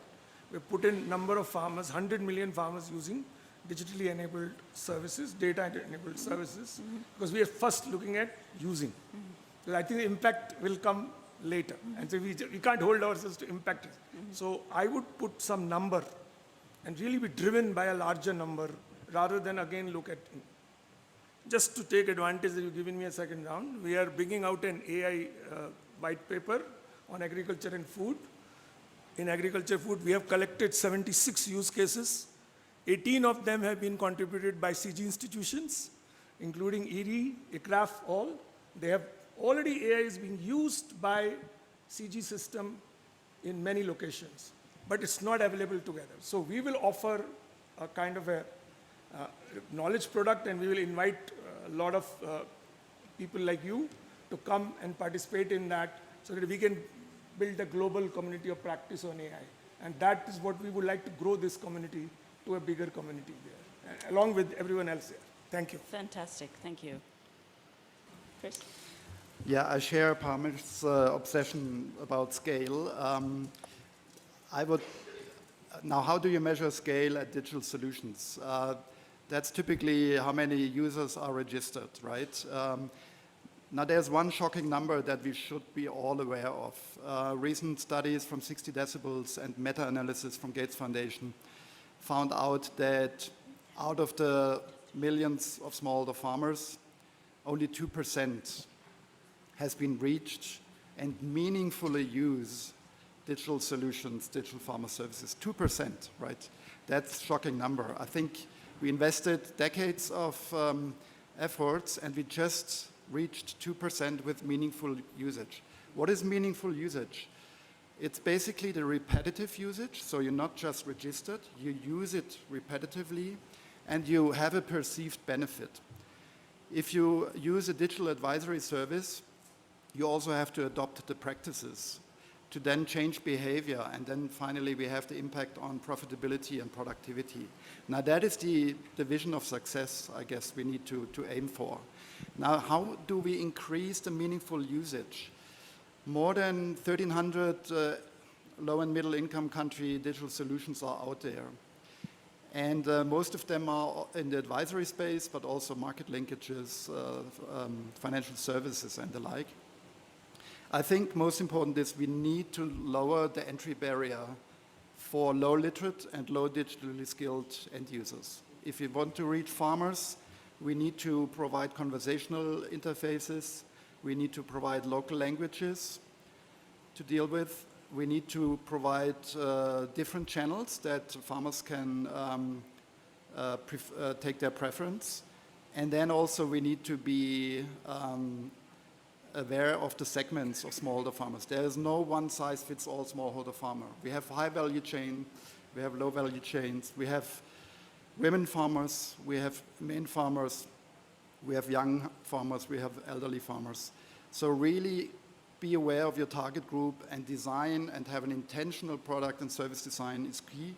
And that starts already, for instance, if you collect language data to provide natural language-based applications, that you have an equal balance of voices that are stemming from men and women. So it's those kind of things that you need to consider to really bring up that number of meaningful usage. So I think that's the ultimate KPI we should be aware of.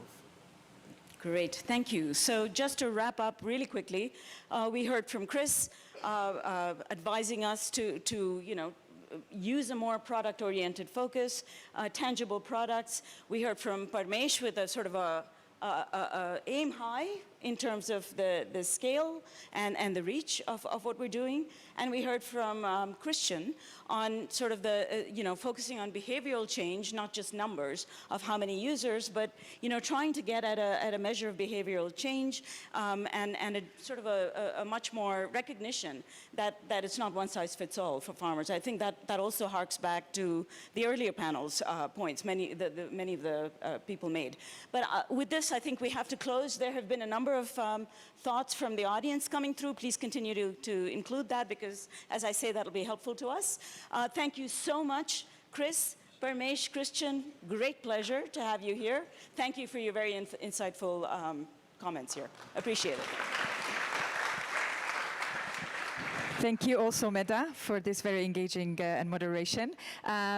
I'd like all of the audience to actually go back to the Menti and write more questions because this is important for us as an accelerator to know what type of responses we need to be providing. So we're going to be actually taking some of those questions. Now, the beautiful feature in Menti is that you can upvote the questions, which means that it's not the loudest in the room and not even the first person that asked the question, but it's actually the questions that is really relevant for us to tackle here. So why don't I give you can go back to the same Menti with the code. I'll give you just a couple of seconds to maybe write a question, maybe upvote a question. This way we can really delegate that question to whoever is responding to them. So maybe I will ask like Ram and Joe, Andrea and Leroy and Daniel, whoever presented, to let's look at some of those questions and see which. So this question got 4 upvotes.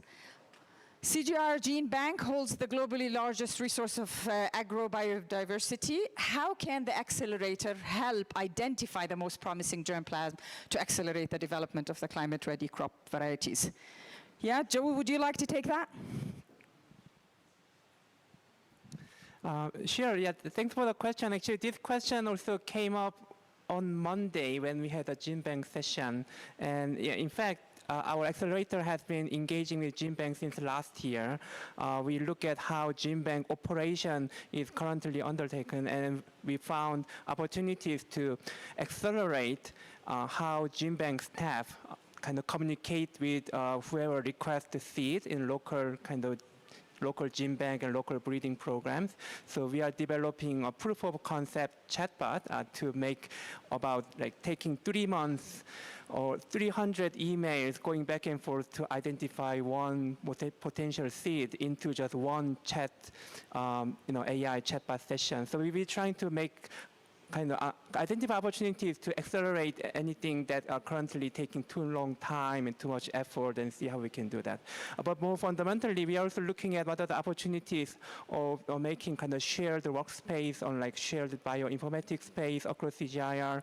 We are looking at how we can make different types of gene bank management software platform to be more standardized so that it can interoperable across many domains outside of also gene bank, connecting with the breeding programs, connecting with other market intelligence programs. So we are very closely working together. We also had a session with BGI last Monday and look at what is the state-of-the-art AI machine learning innovations in genomics, and also the genomics to phenotyping, all this kind of space.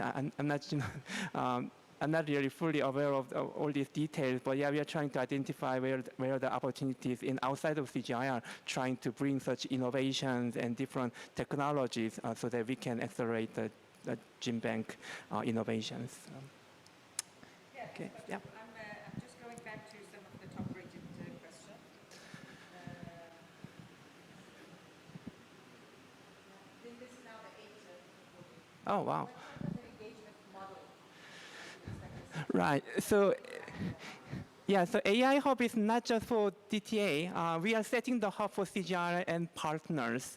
There will be some initial staffing plan that we are developing, but it is really open to anyone across CGIAR and also our partner organization who has brilliant idea of how to make use of all these innovations and technology, but don't quite have enough capacity or really skills to make that happen. We welcome anybody to come visit to the Innovation AI Hub, and we can ideate and we can develop proof of concept together. So again, the accelerator means, yeah, Ram, what does the accelerator mean? Okay.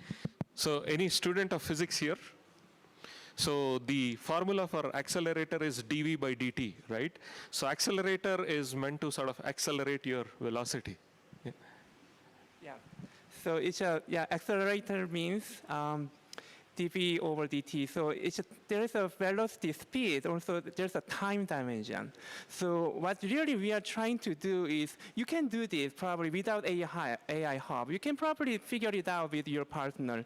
You don't have to work with us, but what we will work with you is make that innovation happen quicker and sooner, and then also very scientific way together with a lot of capacities already in UAE. So yeah, that's what we are offering. So yeah, we are very open, and yeah, let's continue this conversation how we can work together.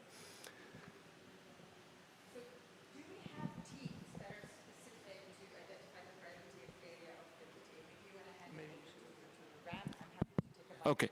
Yeah, for sure. We have big ambitions. All of us want to do everything. But unfortunately, the resources are limited. The bandwidth is limited.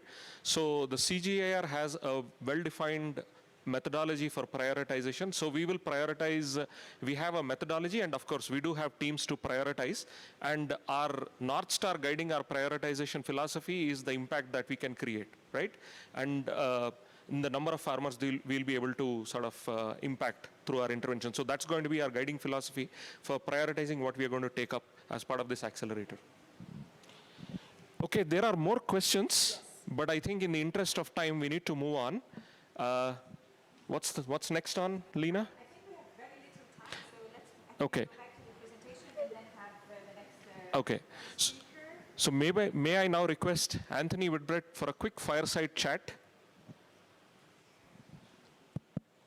Do you want to do that? He's coming. He's here. You want? I think Lena actually. Hello. Thank you for joining us, Anthony. And I know I decided that we're not going to have a fireside chat because we don't have a lot of time. But maybe you've been listening to our panel about the partners and how do we want to actually extend our knowledge, our data. You've been listening to how our partners are going to be supporting us with it. You've been listening to our 5 flagship products and our engagement. So what are your thoughts about summing up some of the things that we're doing? I'm going to leave you to sort of sit wherever you want. And I'll stand. Okay. Thanks. I was looking for the fireplace, but I'll just stand. Thanks, yeah, Anthony Whitbread from ILRI. Have worked in the digital space for now 10 or 12 years. Coming from iHub in ILRI, we set that up. That was one of the first, I think, CG-wide initiations of engaging the private sector. So now I'm at ILRI. Much of our work is about trying to bring change to highly constrained farming systems and livestock systems. So when we talk about farmers, we're talking about livestock as well. And I think that's something we need to get into our language. Many of the farmers we're talking about, and what Salim said, they're mixed farmers. They're livestock keepers. And in that space, there's very little digital solutions for livestock keepers.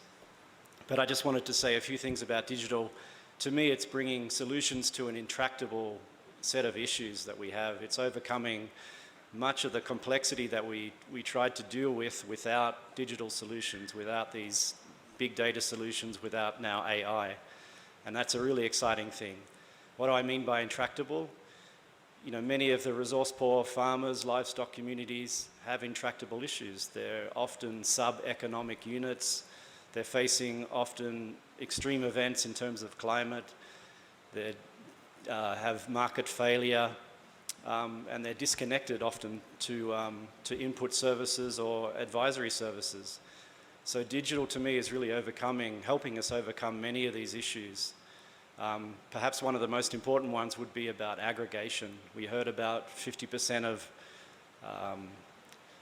the manufacturing supply, they can't get enough inputs. Aggregation is one way of overcoming this. And so I think digital gives us that sort of opportunity.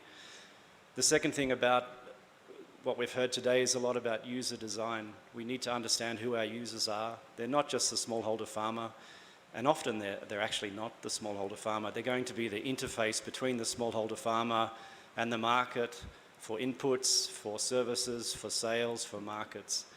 So we have to be very cognizant of who our user actually is. Many of our digital solutions are very fragmented. There could be a solution for understanding pest and disease, how you manage that. There could be a solution for weather, but they're fragmented solutions. And as someone who grew up in the farming community, I know that it's very hard to kind of bring together all this information. So we have to be a little bit cognizant about how we deliver information to farmers, and it's probably going to be through intermediaries still, through extension officers, through consultants. So we have to really understand the user that we're targeting. Yeah, so there's some real opportunities for job creation. Many of the grants that I'm starting to write are about job creation. They're about creating jobs for youth, linked to digital. So I think this is a really exciting area that we can also bring our digital aspects to. Maybe the final comment is it's a system. Farming and livestock keeping and agriculture is a system, and I think it comes back to the point I just made. We have to approach these problems as system thinkers. It's not a silver bullet. We don't just deliver climate information and it fixes the problem. Often these farmers and livestock keepers need options outside agriculture, and digital starts to give us these options. It might mean that they can bring income from outside agriculture. They can connect to other markets that we haven't thought of. So let's really keep our mind open about who our users are and how we deliver information to them. Yeah, that's a few comments. Thanks.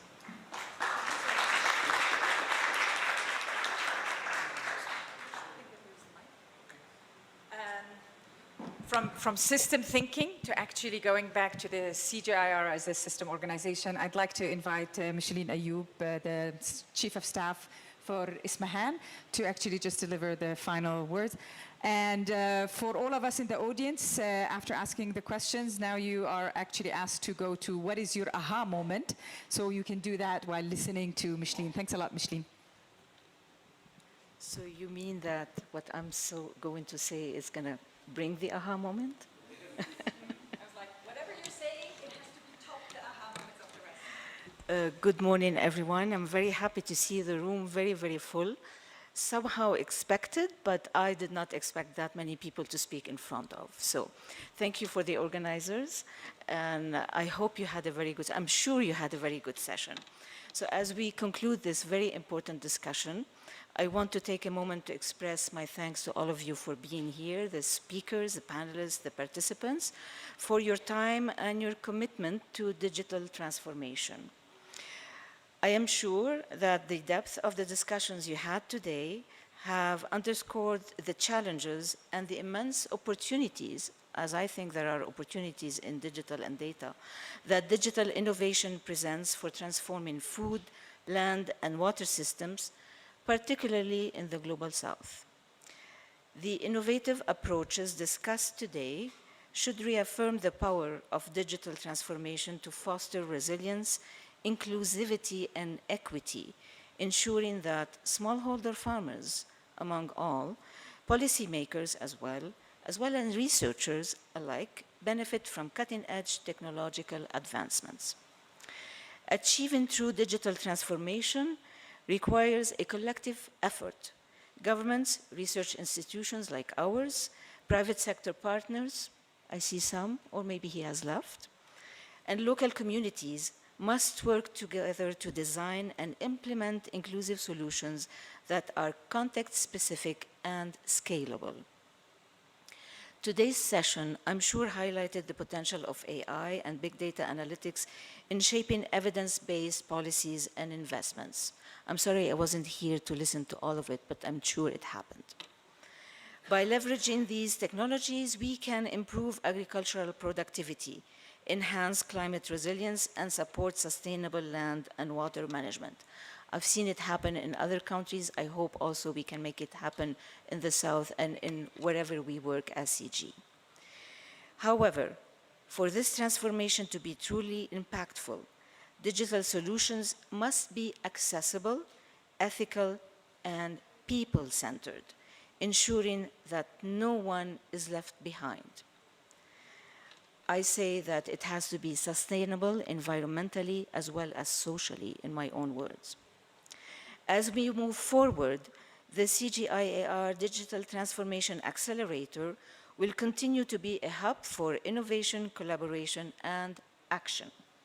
And with my colleagues sitting here, I'm sure it will happen. But we cannot do this alone. We invite all of you to stay engaged, contribute your expertise and knowledge in all different domains, and explore opportunities for partnerships. You do not have to be a techie to be part of this. I'm not a techie, and I'm happy to be here talking to you. Your support, whether is in the form of agricultural research, collaboration, policy advocacy, or investment, I'm looking at people who may be included in this last word, will be crucial in ensuring that digital transformation leads to real, lasting change for communities worldwide. Thank you once again, and we look forward to continuing with you on this work. And as I said, digital transformation, besides being for sustainability, has to be sustainable itself in terms of environmental sustainability, social sustainability, and above all, also economical sustainability accessible to all in the Global South. Thank you, and have a good rest of the day. Thank you so much. So for a digital transformation accelerator, I think we failed miserably with actually making the tech work today. So maybe that should be our focus, is focusing on data.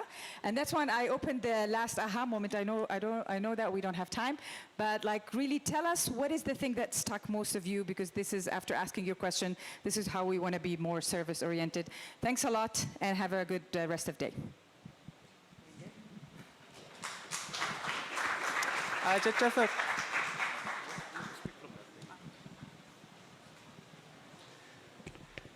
So you came to the digital session, and we probably had the most digital challenges this period. But that's kind of reality. I mean, not everything. We haven't figured out everything, and we are still learning, and we need to explore new opportunities. And yeah, welcome, and yeah, thanks for staying with us.